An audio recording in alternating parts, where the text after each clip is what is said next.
I don't think I've played this game since 1998.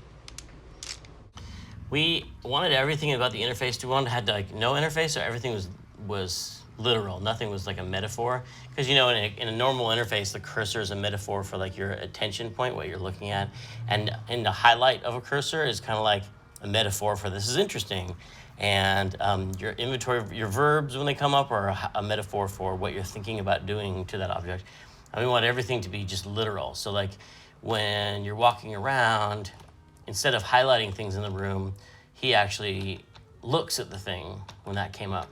And we thought we were so clever for thinking of that because there wasn't a lot of that in games at the time. Like 3D games were not a big thing yet. And so head tracking, even though all games head track now, like head tracking is really, really common now. It was not that common back then. But anyway, we thought we were totally geniuses for coming. Maybe we were geniuses. But we thought that was really cool. No, I think having so much time go by has allowed me to have a lot of time away from the game. And so it's very fresh to me. Like I have not spent a lot of time with those characters in that game. It's been 15 years.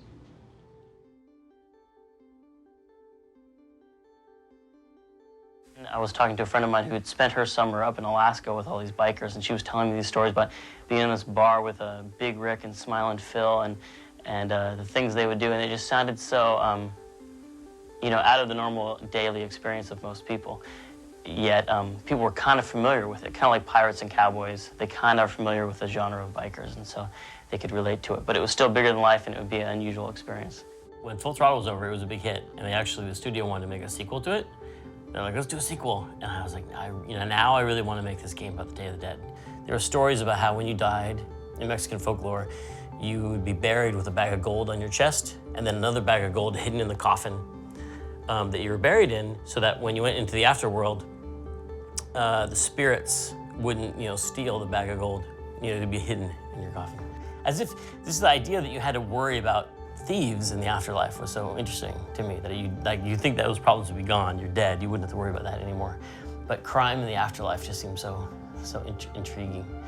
And I was also really getting into film noir. At times watching every film noir movie I could get my hand on, and going to film festivals and reading Raymond Chandler novels. And it was lucky that Full Throttle was a big hit, because it was kind of a weird game to pitch. I want to do this game entirely comprised of dead people, and I wanted to do that for years. And after Full Throttle was done, I guess because that game was a hit, I had a little bit of clout that I could make this crazy, weird game. And I was able to get Grim Fandango launched.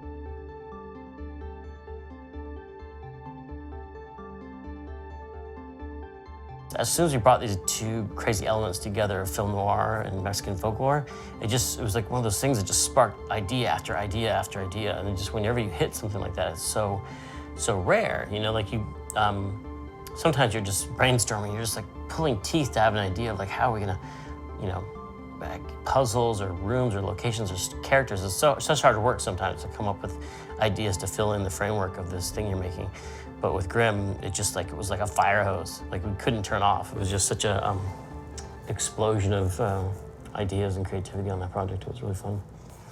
It was a lot of people we've been working with before. The lead artist, Pete Sakel, he had been an important person on Full Throttle, and he was setting a high bar for the standards of the project. And Peter Chan, who had been working with us for a long time, and he was just this amazing, both creatively and also just the amount of work he produced. He just made drawing after drawing, just all creative ideas, and he really pushed everybody and inspired everybody to just really push ourselves to do stuff that no one had ever seen before. Grim is my favorite adventure game that I've ever worked on. And let me show you guys something. These are my family photo albums of when Tim and Pete Sakel came to visit and used to do work jams on the island with me. And those are all the storyboards for Grim Fandango. And here's me drawing. I don't remember, but Tim swears that I was drawing so fast I was shooting the little ball tips out. It was the first time I had ever worked in 3D, and so we were coming up with, putting together our first 3D art and animation team. And then bringing together like Peter McConnell and his amazing music. Years before, he had once, we were working at Data Tentacle, I think, and we were talking about dream projects. I remember he said, you know, the one thing we've never really done is like a noir jazz score. I would just always really love to do that.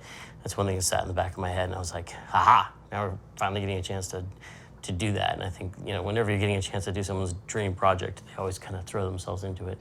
What I did to sort of envelop the game musically was go to the classic film score model, Max Steiner, John Williams. This is the main title to Casablanca. It's a copy of the main title to Casablanca. It was a score that I studied to work on Grim. You know, there in something like Grim Fandango, there are sort of recognizable worlds with sort of little plums of, you know, this is sort of Central American city with a noir, you know, an Art Deco vibe to it, and this is a dock like in the Maltese Falcon.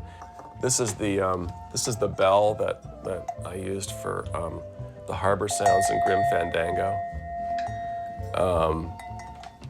Grim Fandango was definitely, you know, one of my favorite projects back in the Lucas days. And he really just threw himself into that, and he did, I think, one of the greatest soundtracks ever.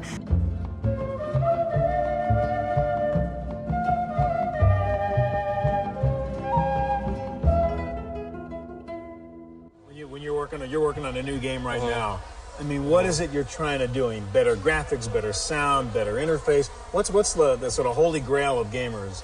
Every game, we try to do more and more just a real story, a complicated story with a real human involvement. Like the new game I'm working on now, I try to do a story with just many more characters and that spans a long period of time for the characters' lives.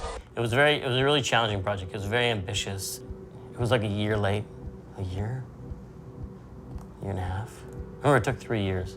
Had a big crunch mode. It was back when crunch mode was a lot more, like now we really try hard not to have crunch mode, but at the time we're like, let's do it. Let's just work around the clock all the time. And I was working there, I would start writing like at 9 o'clock at night and just write until 3 o'clock in the morning.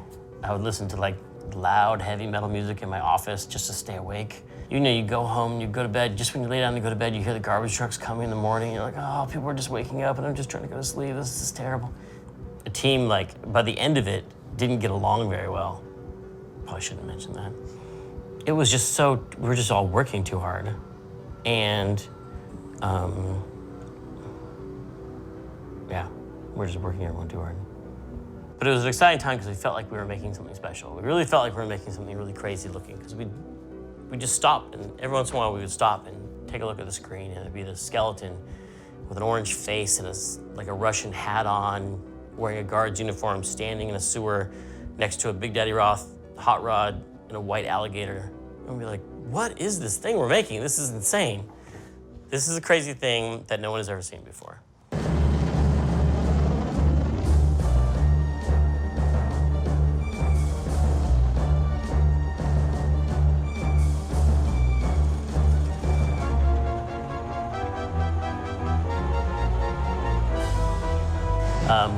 And yeah, we got to do whatever we wanted. And I think the management of LucasArts thought it was coming along really, they really liked it. And they really thought it was, you know, being done really well, and they were proud of it. At the time, it wasn't perceived as doing, you know, selling very well, although it met its internal numbers, you know. It was, you know, it made a profit because I got a royalty check for it, so it did make a profit. But I think in the industry, I remember it was used as evidence of why no one should make adventure games anymore. But it won a lot of awards. I won Game of the Year from GameSpot. That was awesome. Tim Schafer on my right, game designer for over 10 years. He worked for LucasArts Entertainment, where he designed Grim Fandango. And so I decided to start my own company. And that's when I left and started Double Fine. We started the company in 2000. Yeah, and started working on this game, kicking around ideas for Psychonauts. Oh, what's that doing there? I feel like I own Grim Fandango and Throttle in every possible way except for legally and technically. And it's like I went to Disney, I'm like, you guys, come on. You know, there's not gonna be many strategic plans around this. They're very valuable to us, so we can make them even more valuable to you if we do something together on these. And they were very receptive to that. So that's where we are. It looks like Grim's going to happen, and we're going to re-release a remastered kind of version of it. So with Sony. So Tim and I met with Disney and Sony, and we're agreed on terms for Grim Fandango. So yeah. And it happened. I couldn't believe we're actually here talking about it. I'm excited that people might actually see the game after hearing about it for so long. It was in print for a while, and then out of print, and probably not reprinted, and then it disappeared. And in the days of disc-based games, that was it. And then you just couldn't get it again. It's not like a digital game now where it can just stay online forever. It just vanished. You just couldn't find it. And it was so hard with those old disc-based games to keep them running. So it quickly became unplayable. It wouldn't boot. People would have to, basically fans keep these things alive and support them for years. So it was really only the hard work of the fans that kept people able to play that game for years. But not just keeping them alive and playable, they're actually improving them. They made HD versions of the game. They made a point-and-click version of the interface, fix for some of the bugs in the game. They found some temporary programmer art that I was promised would never be found by my lead programmer. They did a lot of stuff to make the old game run better and play better. And so it's really the grace of the fans that keeps these things running. I would like to interface with the post-release community for Grim Fandango to utilize some of their enhancements. And this new version will hopefully take as much as we can of all that good stuff that's been done to Grim over the last 15 years and put it together. Because this, we fought hard to get the right to be the ones to re-release this. And now we have to live up to that. You know what I mean? Because this could have been done by someone else. And we have to prove that we were the ones to handle this correctly. So I don't want to take it for granted that I should get to do this because it was my game, but we know how to do this, this new edition of it correctly.